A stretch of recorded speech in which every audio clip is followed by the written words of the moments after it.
স্বাগতম। আজকের গল্পটি কেবল প্রাপ্তবয়স্কদের জন্য। যদি আপনি 18 বছরের নিচে হয়ে থাকেন, দয়া করে এই ভিডিওটি এড়িয়ে যান। গল্পের সমস্ত চরিত্র ও ঘটনাবলী কাল্পনিক। এর সাথে বাস্তবের কোনো মিল থেকে থাকলে তা সম্পূর্ণ অনিচ্ছাকৃত ও কাকতালীয়।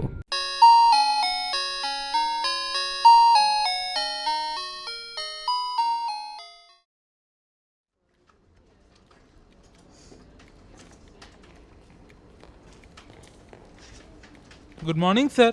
মর্নিং। রৌনক স্যার, আপনাকে বড় সাহেব খুঁজছিলেন। ওনার কেবিনে গিয়ে একবার দেখা করুন। আচ্ছা, যাচ্ছি একটু পরে। হ্যাঁ। আজ অফিসে ঢুকতে না ঢুকতেই বসের ঘরে ডাক পড়ল রৌনকের। সাত সকালে আচমকা তলবে একটু অবাকই হয়ে গেল Rounak.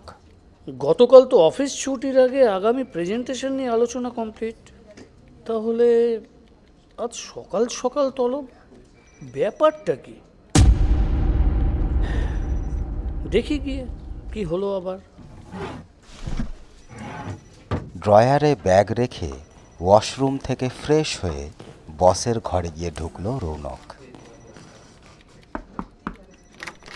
May I come in sir? Oh yeah, please come in. Sit down. এই নাও ধরো, এই খামে কি আছে স্যার? Transfer letter. আরে এত ঘাবড়ানোর কিছু নেই রৌনক। তুমি তো জানোই আমাদের নতুন ব্রাঞ্চ খোলা হচ্ছে লখনৌতে, আর তুমি সেখানে নিউ প্রজেক্ট ইনচার্জ হিসেবে জয়েন করছো। কনগ্র্যাচুলেশনস। নেক্সট উইকেই তোমাকে রওনা দিতে হবে। কিন্তু স্যার, এত দূর, মানে কাছাকাছি কোথাও দিলে ভালো হতো না স্যার? তুমি বোধহয় ভুলে যাচ্ছ রৌনক, এই কোম্পানিতে জয়েন করার সময় একটা এগ্রিমেন্ট সাইন করেছিলে।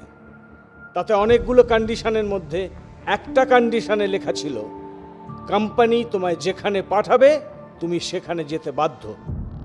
যাই হোক, নেক্সট 2-3 দিনের মধ্যে তোমার জার্নির টিকিট আর পেপার ডিটেলস পেয়ে যাবে। লখনৌতে তোমার জন্য হোটেল বুক করা হয়েছে, তবে সপ্তাহখানেকের জন্য। তার মধ্যে একটা থাকার জায়গা খুঁজে নিও। কোম্পানি তার সমস্ত খরচ বিয়ার করবে। তো যাও, আজ থেকেই ব্যাগ গোছানো শুরু করে দাও। Okay sir.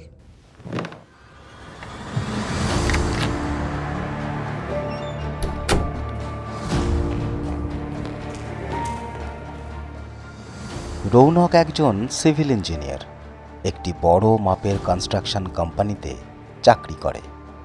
ঝিমলির সঙ্গে মাত্র 6 মাস হলো বিয়ে হয়েছে। মা, বাবা আর ঝিমলিকে নিয়ে তার ছোট্ট সংসার। রাতে ডিনার টেবিলে বদলির কথা জানাতে স্বভাবতই সবার মন খারাপ হয়, কিন্তু উপায় নেই, যেতে তো তাকে হবেই। ঝিমলি মুখ নিচু করে ডিনার প্লেটে আঁকিবুকি কাটতে থাকে। নিজের অবস্থান নিয়ে চিন্তিত হয়ে পড়ে। শেষে মুখ ফুটে বলেই ফেলে, তোমার কোম্পানি ফ্যামিলি অ্যালাউ করবে নিশ্চয়ই? হ্যাঁ, আরে অ্যালাউ না করলে করিয়ে নিতে হবে। বাবু ওখানে একা কী করে থাকবে? বাবু, তুই অফিসে কথা বল, ঝিমলিও যাবে তোর সঙ্গে। আচ্ছা মা, আমি কালই কথা বলবো অফিসে। যদি অ্যালাউ করে তবে প্রথমে আমি একাই যাব। কোম্পানি তো সপ্তাহখানেকের জন্য হোটেলে থাকার ব্যবস্থা করেছে, তার মধ্যে থাকার জায়গা খুঁজে নিতে হবে। আগে ওখানে গিয়ে পরিস্থিতি বুঝে বাড়ি খুঁজে তারপর নয় ঝিমলিকে নিয়ে যাব। হ্যাঁ, সেই ভালো। সবারই মনে ধরল কথাটা। নতুন শহরে দুজনের সংসার হবে কল্পনা করে ঝিমলি মনে মনে খুব খুশি হল।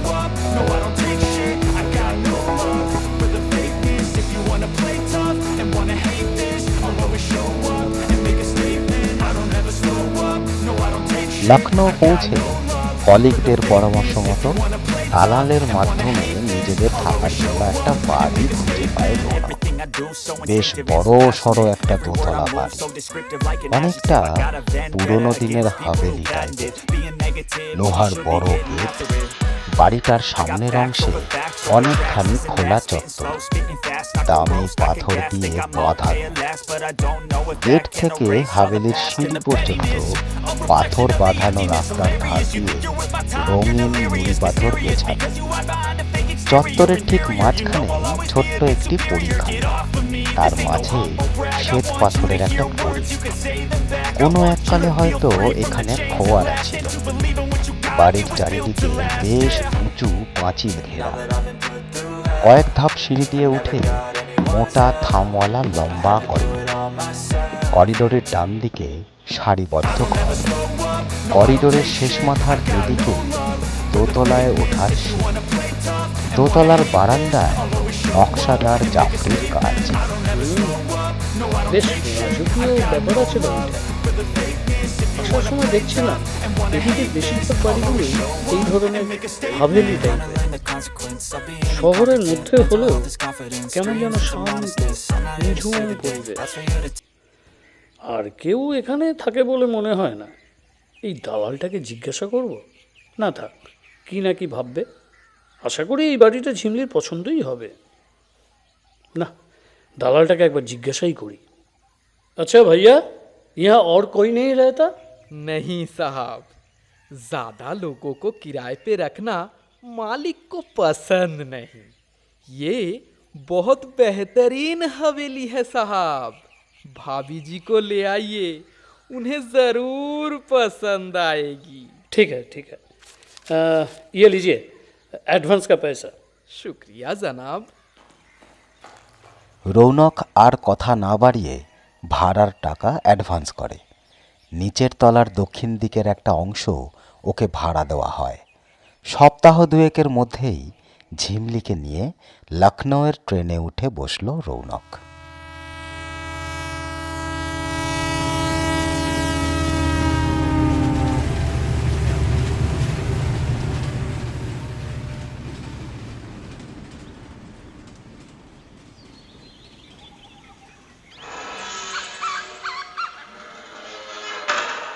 নবাবী গন্ধমাখা এত বড় একখানা বাড়িতে পা দিতেই একটা ঝিম ধরা অনুভূতি টের পায় ঝিমলি। এখানে শুধু নিজেদের দুজনের সংসার পাতবে ভেবে প্রথমে আনন্দ হলেও রৌনক অফিসে চলে যাবার পর সারাদিন একা থাকতে হবে ভেবে একটু গা ছমছম করে ওঠে। পাঁচিলটা এত উঁচু যে পাশের বাড়ির অস্তিত্ব টের পাওয়া যায় না। সিঁড়ি দিয়ে উঠে দেখেছে দোতলায় যাওয়ার উপায় নেই। দোতলার বারান্দার গেটে একখানা বড় তালা ঝোলানো। দুদিকে সিঁড়ি টানা উঠে গেছে ছাদে, সেখানের দরজাও তালা বন্ধ। ঘরে একটি মেহগনি কাঠের নকশাদার পালঙ্ক, ড্রেসিং টেবিল, দুটি আলমারি, কিছু ছোটোখাটো আসবাবপত্র দিয়ে সাজানো। আসবাবপত্রের শৈল্পিক কারুকাজ নজর কাড়ে। রান্নাঘরটি যদিও আধুনিক সরঞ্জামে সাজানো। বাথরুমে ঢুকে অবাক হয়ে যায় ঝিমলি। শোয়ার ঘরের মতো বিশাল বাথরুম, মার্বেলের কারুকাজ করা একটি বাথটব, দেওয়ালে লম্বা একটা আয়না যেখানে সম্পূর্ণ প্রতিবিম্ব ধরা পড়ে। কেমন যেন নিজেকে রানী ভাবতে ইচ্ছে করে ঝিমলির। যাই বলো, বাড়িটায় বেশ একটা রাজকীয় ব্যাপার আছে। চারপাশ ভীষণ নির্ঝুম ঠিকই, তবে আমার বেশ পছন্দ হয়েছে। যাক বাবা, তাহলে তো সব ঠিক আছে। কিন্তু সারাদিন কি তুমি একা থাকতে পারবে? অচেনা জায়গায় একা ভয় করবে না তো? ইস, আমি এত ভীতু নই মশাই। ঝিমলি আসবে বলেই রৌনক আগে থেকেই সংসারের প্রয়োজনীয় সরঞ্জাম কিনে গুছিয়ে রেখেছিল। দালাল মারফতই স্থানীয় একটি হিন্দিভাষী মেয়ে ঠিক এ কাজের জন্য বহাল হলো। পরদিন সকালে মেয়েটি এসে ঘরবাড়ি ঝেড়ে পুছে পরিষ্কার করে রান্নার জোগাড় করে দিলে তাড়াতাড়ি রান্না সেরে নিল ঝিমলি। কাজ শেষ করে মেয়েটি হঠাৎ বলে উঠল, आप लोगों ने ये कमरा क्यों लिया भाभी जी? और कोई मकान नहीं मिला क्या? क्यों? अच्छा ही तो है। हाँ भाभी जी, मेरा काम खत्म, जा रही हूँ। और हाँ, आप इधर उधर मत जाना, अंदर ही रहना। इतनी बड़ी हवेली है, अकेली रहेंगी इसीलिए बोल रही हूँ। हाँ हाँ ठीक है, तुम चिंता मत करो, सही से जाना। ठीक है भाभी जी। রৌনক অফিসের জন্য রেডি হয়ে ঝিমলিকে কাছে টেনে আদর করে বলে, শোনো ম্যাডাম, শুনলে তো মেয়েটা কি বলে গেল? ঘর ছেড়ে কোথাও যাবে না। তোমার তো আবার কৌতূহলের শেষ নেই। নতুন জায়গা, একটু সাবধানে থেকো। আমি মাঝে মধ্যে ফোন করব। একা রেখে যাচ্ছি, একটু চিন্তায় থাকবো কিন্তু। এই যে মশাই, তুমি কিন্তু আমাকে অযথাই ভয় দেখাচ্ছ। অত চিন্তা করতে হবে না, আমি কচি খোকি নই। তুমি নিশ্চিন্তে কাজে যাও, আমি সাবধানেই থাকবো। হুম। রৌনক অফিসে বেরিয়ে যায়।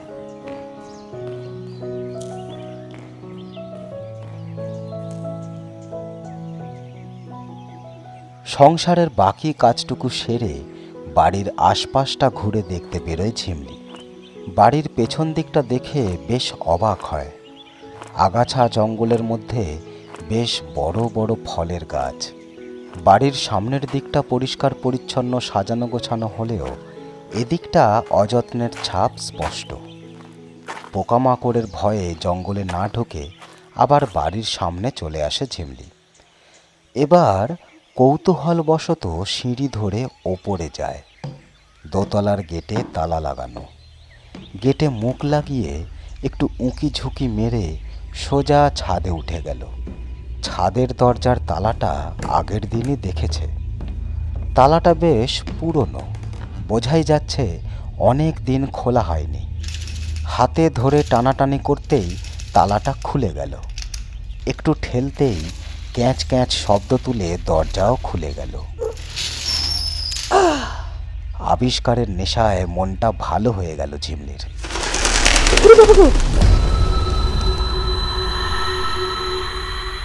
আচমকা নতুন অতিথির আগমনে এক ঝাঁক পায়রা ডানায় শব্দ তুলে উড়ে চলে গেল।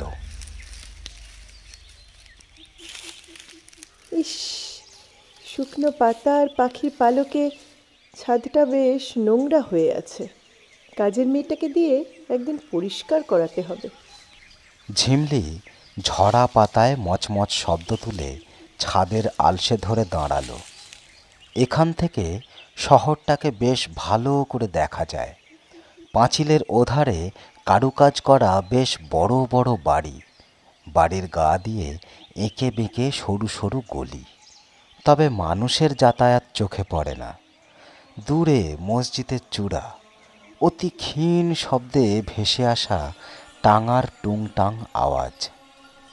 কেমন যেন ইতিহাসের গন্ধমাখা একটা শহর। দেখতে দেখতে অন্যমনস্ক হয়ে পড়েছিল ঝিমলি। পেছনে হঠাৎ মচমচ শব্দ শুনে চমকে তাকায়। কে? ধূসর রঙের মলিন শেরওয়ানি, মাথায় ফেজ টুপি, সাদা লম্বা দাড়ির এক বৃদ্ধকে দেখে আঁতকে ওঠে ঝিমলি। এই কে আপনি? मैं यहाँ की केयरटेकर हूँ। आप यहाँ कैसे आई?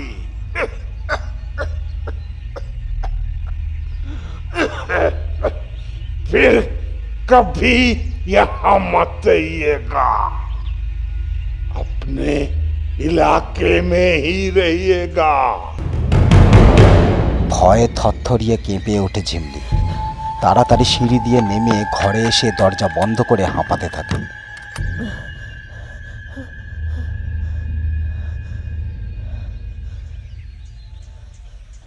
বুকের ধুকপুকানি একটু কমলে বিছানায় পড়ে থাকা মোবাইলের দিকে চোখ যায়। ভাবে রৌনককে একবার ফোন করে বলা দরকার।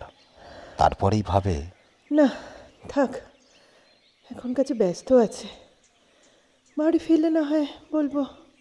ঝিমলির মনের মধ্যে একটা অস্বস্তি দানা পাকাতে থাকে। ঠিক এমন সময় রৌনকের ফোন আসে। হ্যালো। এই কি করছো? স্নান খাওয়া শেষ? না, এই তো এবার স্নানে যাব। কি হয়েছে ঝিমলি?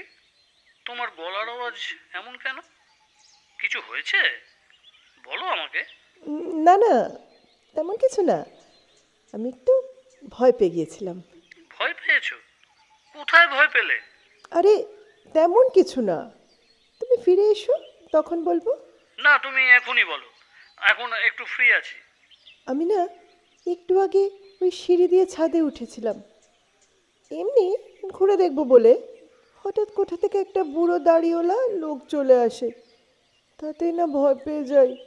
বুড়োটার কি বিদঘুটে গলা, আমায় বলে নিজের এলাকায় থাকতে, ছাদে যেন না যাই। আমি ভয়ে দৌড়ে পালিয়ে এসেছি ঘরে। উফ, ঘরের বাইরে যেতে বারণ করেছিলাম তোমাকে, শুনলে না? এই ভয়টাই পাচ্ছিলাম আমি। যাকগে, ভয় পাওয়ার কিছু নেই। কেয়ারটেকার হয়তো এসেছিলেন, যেহেতু সম্পূর্ণ বাড়িটা ব্যবহারযোগ্য নয় তাই তোমাকে ছাদে যেতে বারণ করেছেন। যাও, অনেক বেলা হয়েছে, স্নান খাওয়া সেরে রেস্ট নাও। আর আমি না ফেরা পর্যন্ত ঘরের বাইরে যাবে না, কেমন? এখন রাখছি, বাই। রৌনকের সঙ্গে কথা বলে বুকের ধুকপুকানি কমে ঝিমলির। ঘড়ির দিকে তাকিয়ে দেখে অনেক বেলা হয়ে গেছে। স্নান করতে বাথরুমে ঢোকে। পোশাক উন্মোচিত করে আয়নায় নিজের প্রতিবিম্ব দেখে। দেওয়াল জোড়া আয়নায় নিজের নগ্ন শরীর কখনো দেখেনি ঝিমলি। নিজের শরীরের বিভঙ্গে নিজেরই যেন নেশা ধরে যায়। শাওয়ার খুলে তার নিচে দাঁড়ায়। সর্পিল গতিতে শীতল জলের স্পর্শ শরীর ছুঁয়ে নিচে নেমে আসে। সহসা এক মায়াবী সুখের স্পর্শ, ভীষণ ভালো লাগার স্পর্শ অনুভব করে সারা শরীর জুড়ে। একটা স্বর্গীয় সুখের আলিঙ্গন, সুগন্ধি জর্দার গন্ধ মেশানো গভীর চুম্বন। আবেশে বুঁদ হতে থাকে ঝিমলি। কে যেন পাঁজা কোলা করে কোলে তুলে নেয় ওকে।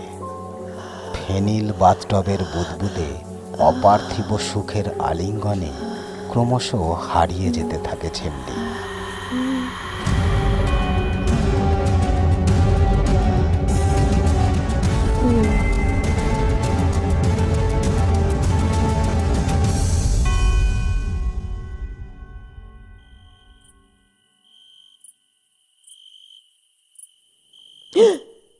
ঘুম ভাঙে ঝিমলির। ঘরের মধ্যে বেশ অন্ধকার। বিছানা থেকে উঠতে গিয়ে মাথাটা টলে যায়। কেমন যেন ঘোর ঘোর ভাব। মাথাটা বেশ ভার। অন্ধকার হাতড়ে সুইচ খুঁজে লাইট জ্বালে। আয়নায় নিজের প্রতিবিম্ব চোখে পড়ে, সম্পূর্ণ নগ্ন। নিজেকে দেখে চমকে ওঠে। কি ঘটেছিল কিছুই মনে করতে পারে না। ঘোর নেশার আবেশে টলতে টলতেই জামা কাপড় পরে নেয়। আরও ঘণ্টাখানেক পরে রৌনক ফেরে। চা নিয়ে দুজনে বারান্দায় চেয়ার পেতে বসে। বেশ কিছুক্ষণ পর রৌনক লক্ষ্য করে সে একাই বকবক করে চলেছে। ঝিমলি আজ বড্ড চুপচাপ। রৌনক ভাবে হয়তো ওবেলার ঘটনার জেরে আপসেট হয়ে আছে। কি গো, কেমন ঝিমলি, এইটুকুতেই এত আপসেট হয়ে পড়লে? এই যে নিজেকে এত সাহসী বলো, কোথায় গেল তোমার সাহস? এই এই তোমার শরীর ঠিক আছে তো? এই কি গো, এই ঝিমলি। ঝিমলি কোনো উত্তর দেয় না। রাতের খাওয়া শেষ হলে ক্লান্ত ঝিমলি গভীর ঘুমে ঢলে পড়ে।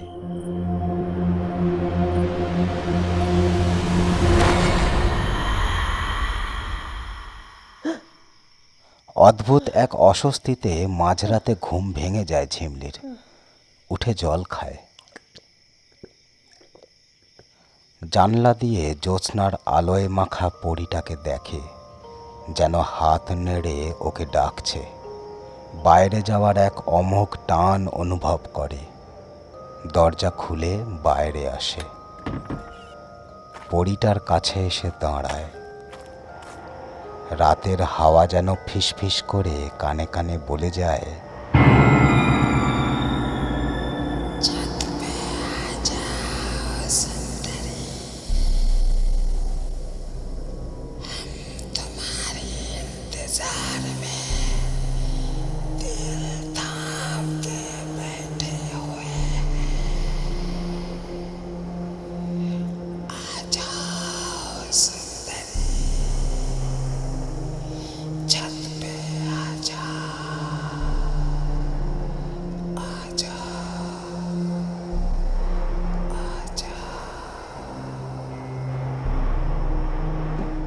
ঘোর লাগা অবস্থায় সিঁড়ি দিয়ে ওপরে উঠতে থাকে। একসময় ছাদে পৌঁছে যায়। শক্তিশালী এক পুরুষালী হাত কোমর জড়িয়ে কাছে টেনে নেয় ঝিমলিকে। আবার সেই স্বর্গীয় স্পর্শ, সেই সুগন্ধি জর্দার স্বাদ ভরা অনাস্বাদিত চুম্বন। গভীর সুখানুভূতি সারা শরীরে ছড়িয়ে পড়ে। ঝিমলি ভালো লাগায় বুঁদ হতে থাকে ক্রমশ।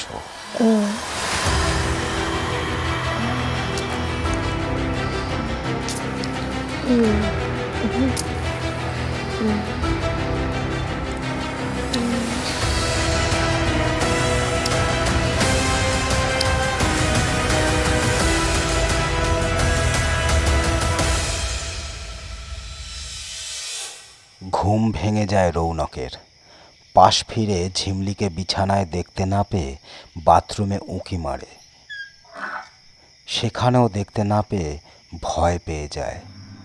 দেখে ঘরের দরজা হাট করে খোলা।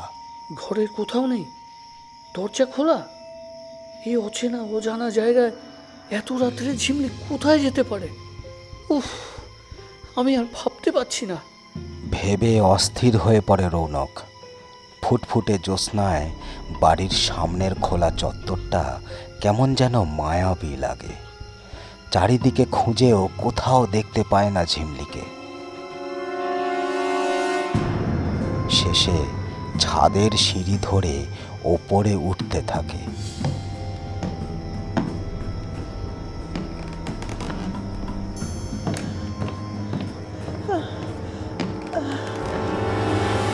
জ্যোৎস্নার আলোয় ছাদের দরজায় দাঁড়িয়ে যা দেখে তাতে রাগে আতঙ্কে থরথর করে কাঁপতে থাকে রৌনক।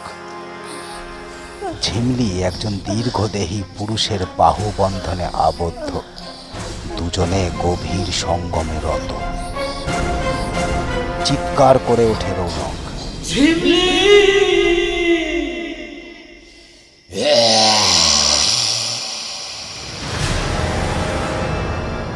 মুহূর্তেই গগনভেদী চিৎকার করে ওঠে ওই দীর্ঘকায় রক্তচক্ষু ভয়ঙ্কর দর্শনের প্রেতাত্মারূপী এক পুরুষ। রৌনকের দিকে ঘুরে দাঁড়ায়। আতঙ্কে রৌনক থরথর করে কাঁপতে থাকে। রৌনককে সজোরে ধাক্কা মেরে ফেলে দেয়।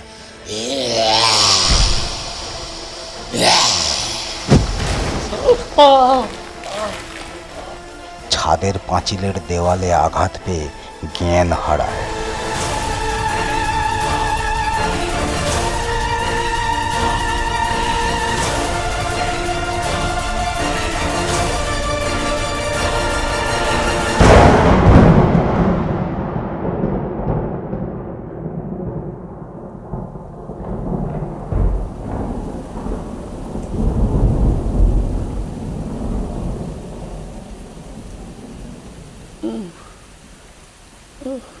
চোখে জলের ছিটে লাগতে জ্ঞান ফিরে পেয়ে ধড়মড়িয়ে উঠে বসে রৌনক।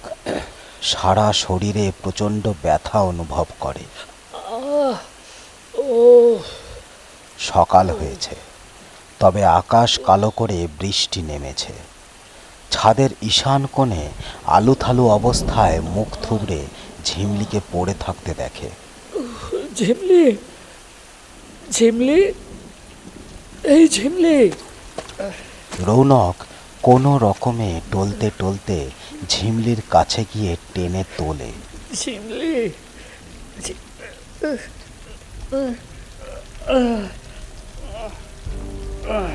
আঁতকে ওঠে ঝিমলির মুখ দেখে।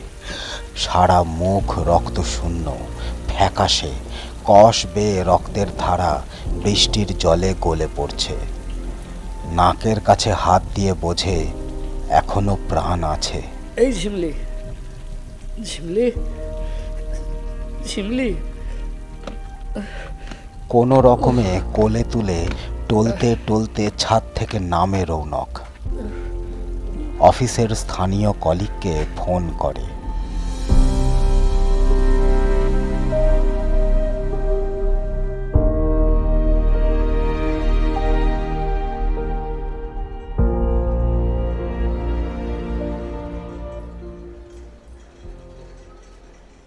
লখনৌয়ের হাসপাতালে ঝিমলি আর রৌনকের চিকিৎসা চলছে। রৌনক কিছুটা সুস্থ হলেও ঝিমলির বিপদ কিন্তু কাটেনি। সে এই মুহূর্তে গভীর ট্রমায়। রৌনক ওর সহকর্মীর মুখে শুনেছে বাড়িটা ভূত বাংলা হিসেবেই এলাকায় পরিচিত। ওখানে কেউ থাকতে পারে না। বহু বছর আগে বাড়িটা কোনো এক নবাবজাদার বংশধরের বাগান বাড়ি ছিল। সাগরেদদের দিয়ে রাতের অন্ধকারে দলিত মেয়েদের তুলে এনে সম্ভোগ করত সারা রাত। তারপর আর তাদের খুঁজে পাওয়া যেত না। একদিন সম্ভোগের সময় একটি দলিত মেয়ের হাতে নবাবজাদার সেই বংশধর খুন হয়। তারপর থেকে বহুকাল তালাবন্ধ হয়ে পড়েছিল এই বাড়ি। সম্প্রতি কিছু দুষ্টু দালাল আর ওই বাড়ির কেয়ারটেকার বাড়িটির কিছু অংশ ভাড়া দিয়ে রোজগারের ধান্দা শুরু করেছিল। রৌনক আর ঝিমলিও ছিল ওদের শিকার।